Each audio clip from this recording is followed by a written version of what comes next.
Hey guys, what's up? It's Dave. I'm going to get into the market review, market analysis for the week, just to get some prep in for the week. Here, looking at, I'll zoom out to the weekly here for the SPY. You see that we have been in a downtrend for the past 4 weeks of selling. Last week was kind of an indecision doji week, lower volume relative to the prior 3 weeks. We did make a new low. We broke this area, this 570 area 2 weeks ago. And then this prior week, we kind of digested the move up underneath this. So at the moment, we have quite a bit of supply overhead here, all of this. So it really just depends on how many sellers come out of this, right? Because all of these individuals are now quote unquote trapped. And if they wanted to liquidate, then they could add some additional selling pressure to the market if they wanted to sell. Otherwise, this kind of looks like a nice breakdown retest. And, if you wanted to short the SPY potential, you could put your stop loss of like around 172 or so. That is a potential setup on the short side. And obviously for that, you'd be looking for continuing downside there. Or this is kind of setting up as what we would call it a look below and fail, an oopsies, an undercut and rally. This could also happen where we were in a range basically from 565 to 610, and really I would say it was more of like a 580 to 610, but either way, we broke that range, didn't really retest it, then broke these lows. Now we can't come back and retest those. So option one is we retest this area and then we continue on down. So we go here, retest, and then continue on down and make new lows and lower highs and lower lows. Not sure. Another option, what we could do is we can go here, okay? We break those lows, supply runs out, so nobody sells. We retest here, and then we accept back above this level here. Maybe retest it, spend a day or two, and then we can go maybe retest this 585 times some supply, and maybe we can start creating higher highs and higher lows off of that. Or option three, we could just continue to chop sideways. I don't know what the range would be. I'm not trying to predict anything, just trying to have a scenario overall. But I do think this upcoming week we always get market generated information, right? So, where the market is right now, out of those three scenarios, I think it will be beneficial just to see which one may play out, and then play your cards there, because this has been it's been choppy. It has not been a swing traders market. It hasn't been a market for me. Shorter term trades have been the name of the game. Now, the nice thing is, I do have this downtrend line area drawn here. I am looking at this low, so the low of March 13th, that Thursday. Maybe we start to range here. This could be a higher low based on Friday. I do like the gap down failure to sell lower, and then it did nothing but get bought up all day. We'll see what Monday has to bring, but that is a potential low. Also, you can see that I have some anchored VWAPs here. That was the month to date. So we are above the anchored VWAP from Monday of March 10th. Also, we are above the anchored VWAP from this prior low. If that low, what I would look for that shorting opportunity, potential shorting opportunity with the stop loss above here, is I would look for price to not respect this anchor VWAP from the low on the Thursday, and for price to spend time underneath this light blue line, and then maybe it starts to curl, do some sort of like a rounding top here, and fails to go higher and breaks lower that way. I don't know, right? Just trying to have a plan out ahead of time.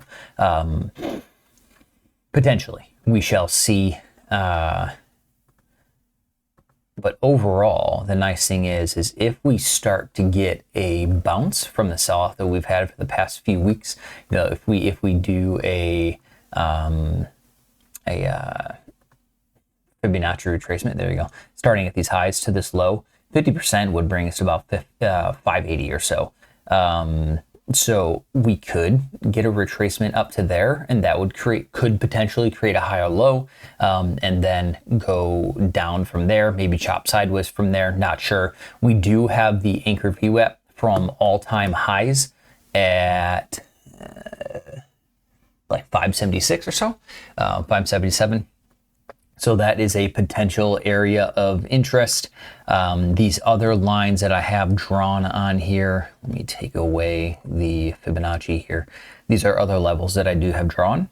If we break this low from that Thursday of 550, I can see us going down to 540 to 535 area, this gray area here. And then if that breaks, you know, maybe we retest 520 or so. Now this anchor VWAP is from the low of April 2024, Friday the 19th, April 19th.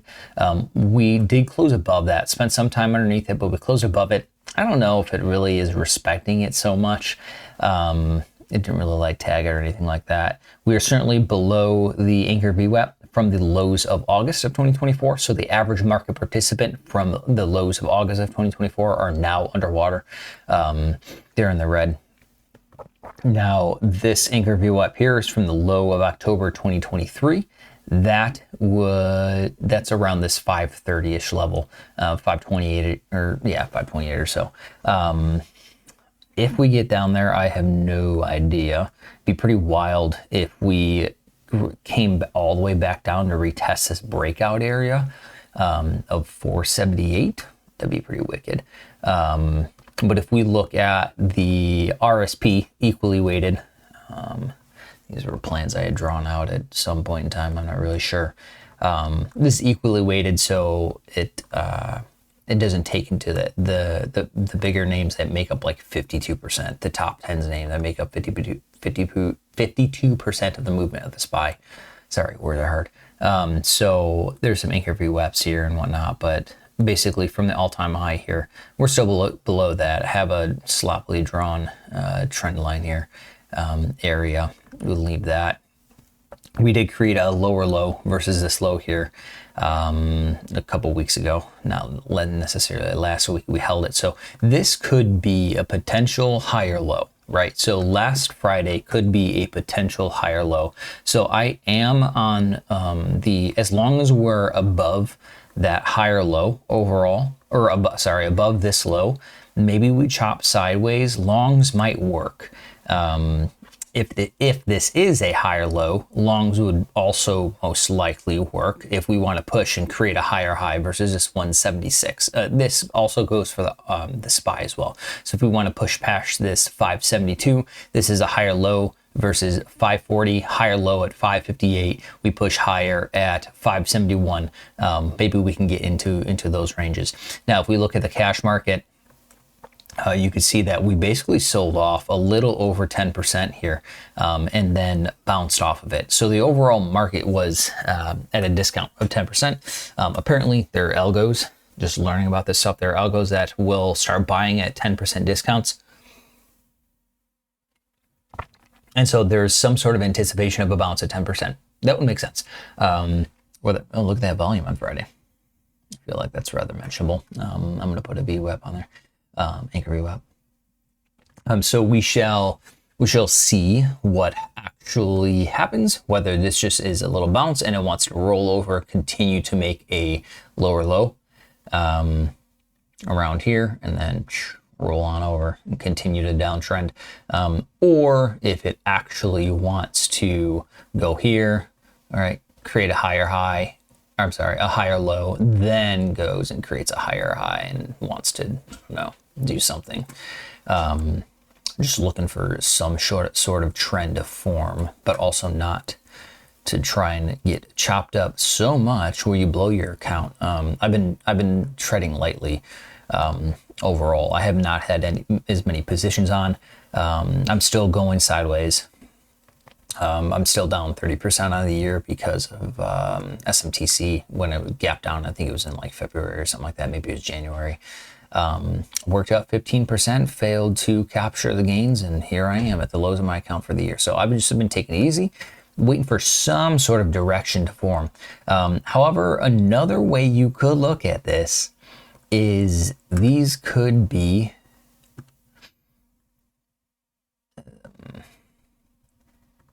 bear flags. All right. I mean, even the Qs, that kind of looks like a potential bear flag. You know, maybe. I don't know. I'm just trying to be ahead of the game and have a plan and a potential. So if we turn on the longer term time frames, I'm sorry, I'll turn them all on. The shorter term EMAs are the 10. The 10 is the white. The blue is the 20. And we're certainly below the 50 downtrending now, downward sloping, and a flattening 200 SMA. Same thing on the SPY, right? So with these bounces, the overall trend is not in your favor on the long side. So I am not, if I am entering a swing, I'm not entering it for a longer term hold unless it's in my investment account for a longer term swing. However, overall, the long side positions are still against you with these downward sloping momentum, this pretty strong move down. You need some sort of price stability, in my opinion, to really show you that the market wants to either digest this move, build a position, a base, and actually continue on higher. But there's just so much indecision at the moment. So here's Dow undercutting these lows here that were prior support. We'll see if this is kind of a retest and it wants to roll on over as this quote unquote trap supply or trapped longs may become supply potentially. Who knows? IWM, this looks like crap. I'm not touching this. This needs some work in my opinion.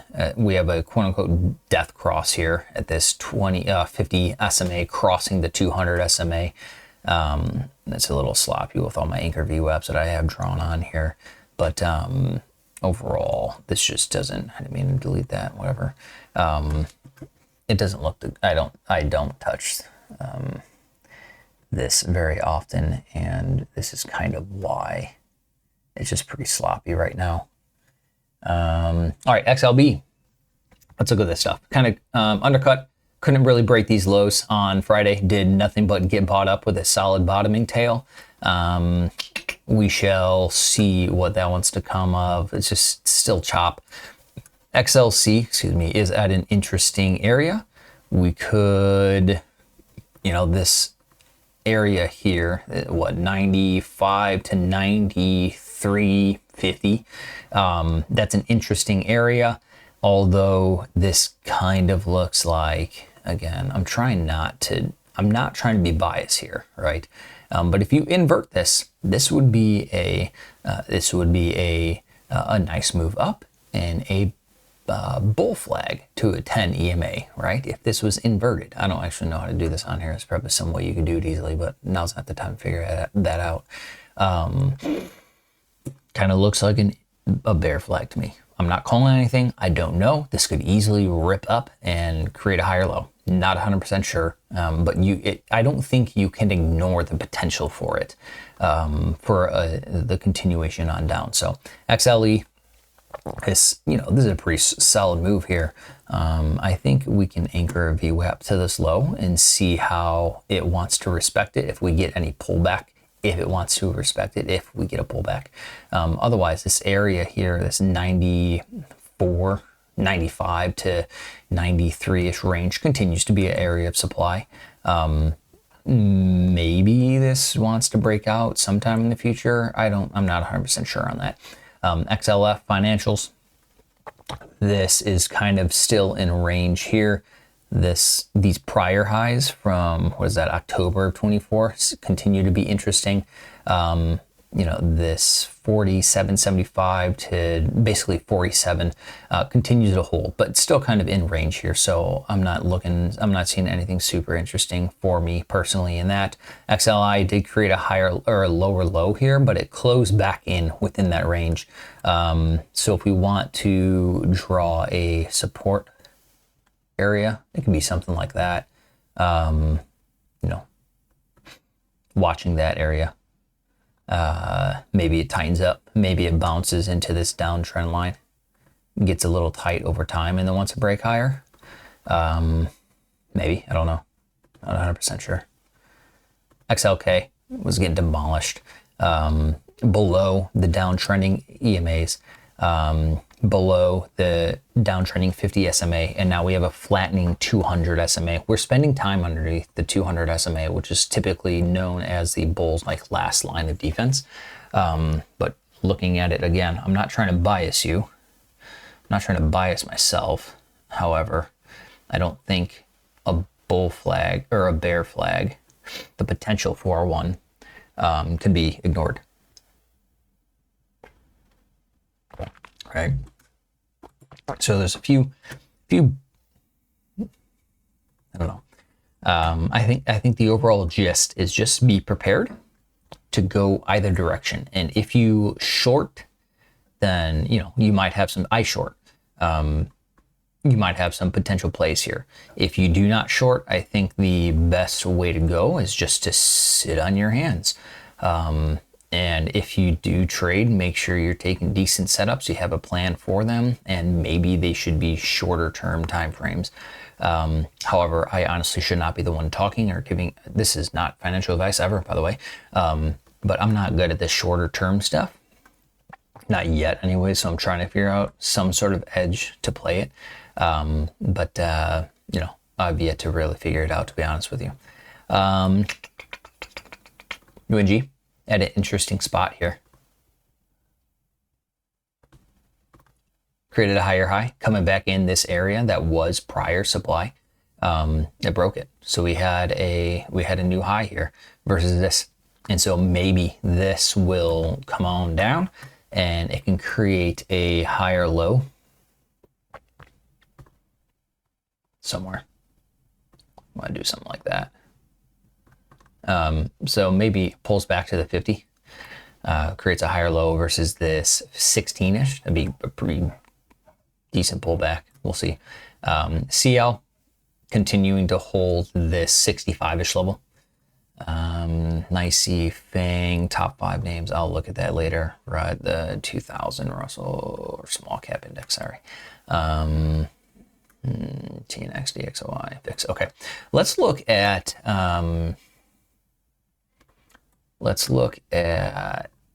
the larger guys like Meta. Meta's bouncing off the 200 SMA, still obviously in a downtrend, still obviously broke this uptrend line that I have. Maybe we get a bounce to this uptrend line and a rejection of it, or maybe not. I don't know. How far has it pulled back so far? It's been pulled back, what, 20%? It's a pretty nice discount off a pretty solid company that's most likely not going anywhere, that has a strong hand in AI and social networking and social media and all that stuff. So not a bad discount off of it. Is this the time to buy? Not 100% sure. It's over some anchor VWAP. So what we could do is anchor a VWAP from the all-time high, buy strength after the dip, and that is indeed downtrending still, and maybe wait for a push higher once the average participant in the market since the time of all-time highs are in the green. As the buyers will have less pressure to sell because they'll be in the green, and those that are short will have more pressure to buy and cover because they would be in the red, and shorts would quote unquote be feeling the pain at that point in time. So we'll see. Apple, nice push, nice volume on Friday. We can also set an anchor VWAP from the all-time high here as well. And you can see that we're below it. Sorry, this chart's pretty sloppy. I haven't been keeping up with this, cleaning this up, so I apologize. Either way, short-term MAs are pointing downwards. We can see that we're spending time underneath the 200 SMA, and not to bias anybody, but kind of looks like a bear flag. If you invert it, push, nice strong upwards push, pull back to the 10 EMA, and maybe we get a continuation up. That's if it's inverted. However, this is down. So it's a reversal of a bull flag, basically. That's how I potentially see it, or I have a plan for it, right? Otherwise, I don't know what's an interesting level on Apple here. Maybe that. It's kind of there, even up to this 219. We might be able to extend it. I don't like a super wide range like that, 220 to 213, but it's at least an area to watch. You know, if price starts to move lower, you would have a lot of quote unquote trapped longs above here, and they could become selling pressure as they start to feel pressure. Netflix back up above all-time, or this retest level here. So pretty strong move down, and it gobbled it all up over the past couple of weeks. The average participant from the all-time high is above water, and it's hitting the anchor VWAP from this earnings gap up at the moment. Netflix looks decent. If the market wants to, okay, good, I already have that, wants to participate on the upside, this might be a pretty solid name to work into. And then maybe, you know, maybe it has that to target next, this 1,000 to 992 level, if that's worth it for you. What, about $30 or so. I don't know how many shares you can get out of that, but whatever. Google, sideways chop. Look at this undercut. Look at that. It's pretty solid. I would watch to see how the average participant is based off of that bottoming tail there, especially if it undercut those lows. Not a lot of supply came out of it. So maybe this is going to be an undercut and rally, a look below and fail, and oopsies, and this starts to turn around at this level. From its all-time highs, it has had from that low, a 24% haircut. You know, from Friday's close, about a 20% haircut. So not a bad discount. Not a bad discount. Especially for a company that might not be going anywhere. Microsoft looks more like a bear flag to me. It has a lot of supply over this level right here that I have marked out in the gray there, that 398 to 397. You could probably widen that a little bit, but you can see before it undercut and failed and then rallied. Look above this 430 to 435-ish level, failed. Under opposite end range target, failed, right? So it was beat bopping around this range up here. And now it's downtrending and accepting below it. So if it wants to continue lower, I could see it maybe hitting 366 to 360. That would be a lot of supply overhead, potential supply overhead. We shall see. Amazon, looking at, so we're below this 200 level now. A lot of potential supply overhead. We'll see if that wants to continue pushing on down. Nvidia, higher or lower lows and lower highs. We'll see if this wants to resolve and as it kind of like wedges here around the shorter term MAs. We'll see whatever way that it wants to break out of this. Maybe you can go long on this if the market wants to participate on the long direction. It is holding the anchor VWAP from this prior low. So I think that is a level of interest there. And you can see it, you know, it bounced off this 106, 104-ish level where it was prior demand range as well. So Nvidia might be interesting. Tesla, who knows, maybe Mr. Timmy Waltz called the bottom a couple of weeks ago with his happiness of Tesla being crushed, even though Minnesota has a ton of money in their retirement funds in it, but I'm not trying to get political here. Anyways, Tesla has a strong push. Nice, decent volume on Friday, above average. I see a yellow line there. It is still kind of in this range of 250 to, let's say, 225, 220-ish. I'm collecting down here. Maybe, you know, it might want to hit 200 or so. I've heard, you know, people are looking for 200 to 180. That might be the actual bottom. I don't know. I'm just watching. However, these shorter term MAs, they're still heading down. The 50 SMA is still heading down. The 200 SMA is flattening. So the odds of a long working are lower than what they would be if they were pointing upwards. So just be mindful of that. Any of the longs that I'm taking in this environment, especially if I choose to do one, which I don't typically do, with the 10 and 20 heading downwards, they would be short-term trades, because with the volatility of this market, it can easily turn around on you very quickly, which is why you should always manage your risk. That's risk management is number one. Always have a stop loss put in with your trade. Do your best not to mess with it, especially if it's not part of your plan to mess with it, or trailing stop loss, anything like that. Just let the trade work for you. That's something that I've been working on myself. So, all right, cool. There's a market review. Those are kind of the main names that actually move the SPY and the Qs. There's some other names in here that I'll build this list and go through every week, but that's kind of it for now. Hopefully that's helpful. Hopefully you're prepping yourself for the week, and thank you for your time, and manage your risk. Later.